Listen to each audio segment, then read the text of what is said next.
नमस्कार मित्रों, एक बार पुनः आप सभी का मैं हार्दिक अभिनंदन एवं स्वागत करता हूं। आज हम पढ़ेंगे वृद्धि संधि के बारे में। वृद्धि संधि स्वर संधि के प्रमुख भेदों में से एक है और इस संधि की परिभाषा पर अगर हम विचार करें तो महर्षि पाणिनि ने वृद्धि संधि के लिए सूत्र लिखा, वृद्धि रेचि। यह सूत्र अष्टाध्यायी के 6वें अध्याय के प्रथम पाद का 85वां सूत्र है।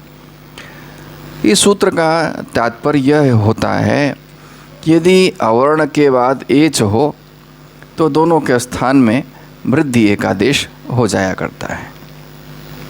अब यहाँ यह समझने की आवश्यकता है कि अवर्ण से किन किन वर्णों का ग्रहण होगा और एज क्या है, साथ ही वृद्धि किसे कहते हैं। तो अवर्ण से यहाँ तात्पर्य अ और आ इन दो वर्णों से लिया जाता है। एच एक प्रत्याहार है जिसमें ए, ओ, ऐ, औ इन 4 वर्णों का ग्रहण किया जाता है। और अगर वृद्धि की हम बात करें कि वृद्धि किसे कहते हैं, तो वृद्धि एक संज्ञा है। महर्षि पाणिनि ने वृद्धि संज्ञा का सूत्र लिखा, वृद्धिरादैच। और उन्होंने बताया कि आत और ऐच इन दो को हम वृद्धि कहते हैं। आत से तात्पर्य यहाँ आ वर्ण से है और ऐच से तात्पर्य ऐ और औ इन 2 वर्णों से है। वृद्धि का मतलब हुआ इस प्रकार आ, ऐ और औ। अब आइए संधि की परिभाषा हम देखते हैं कि क्या निहितार्थ निकलता है इसका। तो वृद्धि संधि का निहितार्थ ये निकला कि अ अथवा आ के बाद ए अथवा ऐ हो तो दोनों के स्थान में ऐ एक आदेश हो जाता है, और अ अथवा आ के बाद ओ अथवा औ हो तो दोनों के स्थान में औ एक आदेश हो जाता है। यही इसका निहितार्थ है, यही इसका सूत्रार्थ है। आइए कुछ उदाहरण देख लेते हैं इसके हम। लघु सिद्धांत कौमुदी में आचार्य वरदराज जी ने जो उदाहरण प्रस्तुत किए हैं वो उदाहरण मैं सबसे पहले आप लोगों को दिखाता हूँ। कृष्णैकत्वम उन्होंने उदाहरण दिया है। इसका जब हम विच्छेद करते हैं तो होता है कृष्णधन एकत्वम। यहाँ कृष्ण में अंतिम अक्षर अ है और एकत्वम का प्रथम अक्षर ए है। इन्हीं 2 वर्णों में संधि होती है। अवर्ण के बाद ए आया हुआ है। नियम भी यही कहता है कि अवर्ण के बाद अगर ए आए तो दोनों के स्थान में ऐ एक आदेश हो जाता है। तो यहाँ अ और ए इन दोनों वर्णों के स्थान में ऐ एक आदेश हो गया। तब हो गया कृष्ण ऐ कत्वम। मिला देते हैं कृष्ण ऐ कत्वम, यह रूप सिद्ध होता है।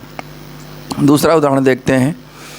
गंगौघः, गंगाधन ओघः, इस प्रकार से इसमें विच्छेद होता है। आ और ओ दोनों का मिला दिया जाता है और वहाँ अक्षर बनता है औ, और इस तरह से शब्द बन जाता है गंगौघः। देवैश्वर्यम, देवधन ऐश्वर्यम। यहाँ अ है और अ के बाद ऐ आया हुआ है। अ और ऐ दोनों मिलकर के ऐ हो जाते हैं, देवैश्वर्यम शब्द बनता है। कृष्णौत्कंठ्यम, कृष्णधन औत्कंठ्यम। यहाँ अकार के बाद औकार आया हुआ है और नियमानुसार अ के बाद अगर औ आता है तो दोनों के स्थान पर वृद्धि औ एक आदेश हो जाता है और यहाँ सिद्धि होती है कृष्णौत्कंठ्यम। वैसे ही कुछ अन्य उदाहरण भी हैं। तथैव, तथा धन एव, आ और ए मिलता है यहाँ पर और दोनों मिलकर के ऐ हो जाता है, तथैव शब्द बनता है। सैषा, साधन एषा, आ ए मिला ऐ हो गया। जलौघः, जलधन ओघः, अ और ओ इन 2 वर्णों का मेल होता है, यहाँ जलौघः बनता है। राजैश्वर्यम, राजधन ऐश्वर्यम। अ है ऐ है, दोनों का मेल हुआ राजैश्वर्यम। देवौदार्यम, देवधन औदार्यम। अ और औ दोनों का मेल होता है, देवौदार्यम शब्द बनता है। और भी उदाहरण देखते हैं। सदैव, सदाधन एव, बड़ा ही प्रसिद्ध उदाहरण है। और छोटे बच्चों को विशेष करके सिखाया जाता है। सदा धन एव महौषधि महाधन औषधि एकैक एक धन एक परमौजस्वी परम धन ओजस्वी महौषधि महाधन औषधि मतैक्य मतधन ऐक्य वसुधैव वसुधाधन एव महौज महाधन ओज। इस प्रकार से अनेक उदाहरण वृद्धि संधि के हमें दिखाई देते हैं।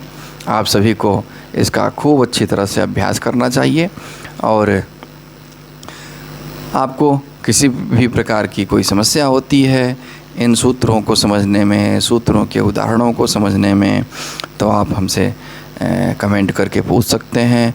निश्चित रूप से आपको आपका उत्तर प्राप्त होगा। साथ ही एक निवेदन यह भी रहेगा कि आप इस वीडियोज़ को लाइक करें, कमेंट करें, सब्सक्राइब करें और अन्य मित्रों के साथ शेयर भी करें। बहुत बहुत धन्यवाद। नमस्कार।